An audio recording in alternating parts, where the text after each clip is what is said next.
quando eu vejo os seus posts, eu fico assim, mas o que que eu sou, né? Eu tenho crise de identidade, porque eu não sou uma pousada propriamente dita, e a minha casa é uma casa de temporada, mas também não é um aluguel de temporada tradicional, porque eu moro aqui, né? Então eu recebo os hóspedes, Claro.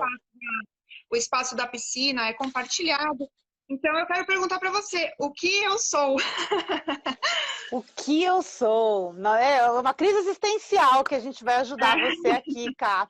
E é o seguinte, né? Essa questão do que eu sou é uma coisa que é muito comum para todo mundo, tá? Não só para você. Muitas vezes as pessoas entram nesse mercado e você acaba, pelo que você vê aí fora, você fica meio sem saber o que é. Então, pegar o exemplo de uma pousada mesmo. Imagina comigo. Uma pousada pode ser desde uma pousada com 3 quartos, você já deve ter ido numa pousada que tinha pouquíssimos quartos, até Pequenininha. uma Uhum. super pousada, beira da praia, com restaurante, com super serviço, mais de 30 quartos. Então, o próprio mercado não tem muito padrão, sabe? E Uhum. por isso a gente acaba ficando confuso mesmo, porque, pensa comigo, não tem ninguém que regule. Não existe, vamos dizer assim, um código que diz que tem que ser até tantos quartos é uma pousada. Ou se o dono mora é outra coisa. Existem convenções, tá? E nem essas Uhum. convenções se conversam muito, sabe? Então eu vou dar aqui um exemplo. Então, se você entrar lá no site do Ministério do Turismo, por exemplo, eles têm algumas Uhum. denominações bem básicas, tá? Então, por exemplo, eles denominam que você é uma pousada, se eu não me engano, até 23 quartos, tá? Mas até Uhum. aí tem um monte de pousada com mais do que isso, que se denomina pousada e tá tudo certo. Tem muitas É. outras que tem uma outra classificação lá que eles chamam de cama e café, que é como se fosse o bed and Sim, breakfast que tem no sim, exterior, né, que é bem famoso na Europa, até nos Estados Unidos também é bem famoso, sim. que é um tipo de hospedagem que parece com o que você oferece, né? Que Uhum. você, no Eu final, você usava, acaba oferecendo a cama.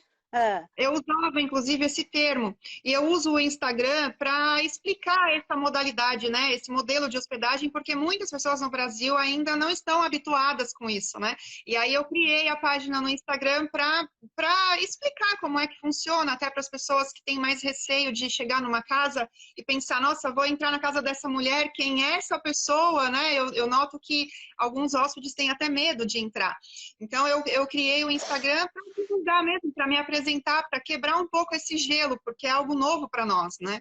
Sim, exatamente. Você está fazendo certíssimo, porque, continuando nesse assunto das denominações, não existe uma regra, tá? Assim que você Uhum. fala, eu preciso seguir isso e eu preciso ser isso. Isso eu falo muito para os meus alunos, porque tem várias pessoas que entram no meu curso também com essa dúvida, ainda mais quando você está na fase de concepção ainda, que você não tem o negócio realmente feito. A pessoa fala, poxa, mas como eu vou me denominar? Eu sou uma pousada ou eu sou uma guest house, que também é outro tema, é outro termo que é bastante utilizado aqui no Brasil, apesar da guest house no exterior ter outro significado também, né? Pra você ver como é uma Uhum. bagunça, né, no final. Guest house no exterior, eles usam muito nesses lugares onde, por exemplo, você vai fazer um intercâmbio e aí você fica numa casa de família. Ah, essa casa de família é uma guest house. Esse termo tem sido muito utilizado, tá?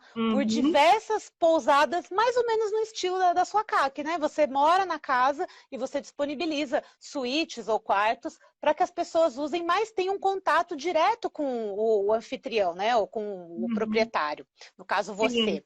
E eu gosto bastante do termo porque vira, né, uma casa de hóspedes, que é tem isso tudo a ver com mesmo. pousada. Se você for pensar, é pousada também, né? No Sim. final, Uhum. a gente fica às vezes, se prendendo muito no conceito, quando o que é mais importante da gente fazer é realmente a gente criar o conceito do que a gente quer oferecer na nossa hospedagem. Tá? Igual você Uhum. está fazendo, você tem o seu Instagram, você está criando a sua marca, você está criando o seu nome, está criando, né, o seu jeito de receber. Porém, é Uhum. interessante a gente pensar que alguns locais, tá? Alguns locais turísticos que já estão, vamos dizer assim, num degrau acima de evolução da organização turística do lugar, alguns lugares já estão criando algum tipo de regra, tá? Então, por Entendi. exemplo, pegar, por exemplo, o Cami Café, que é o que eu dei o primeiro exemplo aqui, que, segundo, né, o Ministério do Turismo, é uma hospedagem de até 3 acomodações, então tem 3 quartos, onde o proprietário mora e oferece o serviço somente é dormir e café. Então, não tem outros serviços oferecidos dentro desse tipo de hospedagem. E esse tipo de hospedagem é o único aonde você pode abrir um microempreendedor individual, que é aquele tipo de empresa mais simples que tem aqui no Brasil, sabe? Então, Entendi. pela lei, você só pode ter, quando você abre uma pousada ou uma hospedaria e tem alguma empresa mesmo, precisa ser uma empresa do tipo LTDA, OSA, não pode ser um MEI, somente se você for uma cama e café. Mas como a gente sabe que não tem muita fiscalização, tem muita gente que começa pelo MEI e tá tudo certo também, tá, gente? O que interessa é você começar e com o tempo, conforme o seu faturamento vai aumentando, você muda. Porém, já tem alguns lugares, como por exemplo, a Praia do Rosa, não sei se você já conhece, a Praia do Rosa em Santa Conheço, Catarina. conheço. Tem muitos seguidores aqui da Praia do Rosa, porque na Praia do Rosa tem pousada pra caramba. E muita pousada, guest house, hostel, casa de aluguel, tudo isso.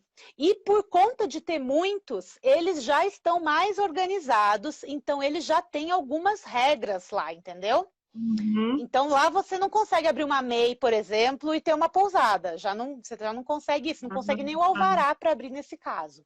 Então, dependendo do lugar onde você está, você tem que tomar um pouco mais de cuidado. Porém, você usar o seu nome, ok, eu vou decidir, a partir de agora eu defini que eu vou ser a guest, como é que é o nome da sua hospedagem? Então, como é uma casa, eu não tenho nem nome ainda. Eu Você não uso. tem nome.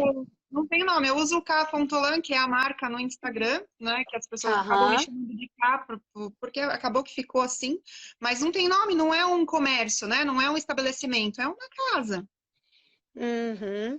Então, tudo bem. Então, mas um dia você vai ter, por exemplo, pode ser até a K Sim, Fontolã Guest House, vamos supor aqui, sim, tá? sim, Então, sim. Aham. e às vezes a gente fala, mas não é porque você tem no nome que você é uma coisa, que você precisa ser aquilo no papel. Deu para entender um pouquinho da confusão que é aqui, né? É um pouco Na questão confuso. das hospedagens? Então, Aham. pode ser que um dia as coisas aí na Boracéia fiquem bem mais organizadas, realmente, né? A prefeitura venha a trabalhar pesado para organizar as coisas, e talvez nessa época você vai ter que se adequar em alguma coisa no papel. Mas o E o que é mais nome, ainda mais depois fácil, que o né? nome está. E depois que seu Se nome está existe uma, firme, está firmado, é mais fácil, entendeu? Então, eu se existe prefiro que uma você. regulamentação, a gente tem um Ah. roteiro para seguir. Agora, quando fica solto, é que a gente fica perdido, né? Sim, sim, claro. Mas assim, a gente está no Brasil, né, Cá? Então, Uhum, a gente sabe o tanto que demora para as coisas acontecerem aqui. Nem no âmbito federal a gente tem tanto suporte, né? A gente, pousadeiros, uhum. pequenos empreendedores desse meio também. Imagina nas prefeituras, né? No final, ela só querem saber de recolher o imposto mesmo e tá tudo certo. Mas, né, não Sim. vamos entrar nessa parte política, até porque acho que não é a ideia daqui, mas a ideia é realmente trazer, acho que esse assunto que você colocou, é para realmente colocar a galera para pensar o que você quer ser visto, né? Como você quer Uhum. ser visto pelas pessoas, pelas pessoas que se hospedam com você, o que você quer oferecer, quais são esses tipos de hospedagem que existem, que se você for procurar mesmo, tem vários, tá? Então, eu dei Uhum. aqui o exemplo da guest house, da pousada, mas a gente tem o hostel, que também é muito conhecido, que geralmente é um lugar com Uhum. quartos compartilhados, tem também a hospedaria, que também é um outro nome que pode ser, o albergue é outro nome que pode ser, tem muita gente agora usando também o Lodge, não sei se você já viu algum espaço com o Lodge, que tem muito a ver com alguma coisa mais ecológica, meio que Ah, um sim. refúgio, usa Aham. bastante para essas hospedagens mais do tipo rural. Uhum. Você também, até que eu já vi vários pequenos hotéis também, não é porque tem só 4, 5 quartos que você não pode chamar de hotel. Se você quiser chamar de hotel, você pode chamar também. Tem muita gente usando só, por exemplo, suítes, né? Então, e Uhum. oferecendo o serviço de pousada. E aí, quando você vê que, como cada um oferece de uma coisa, e no final o próprio brasileiro não conhece muito bem as nomenclaturas, o que é melhor você fazer é essa comunicação bem direta com as pessoas Uhum. mesmo. Realmente mostrar para elas o que elas vão encontrar no seu espaço.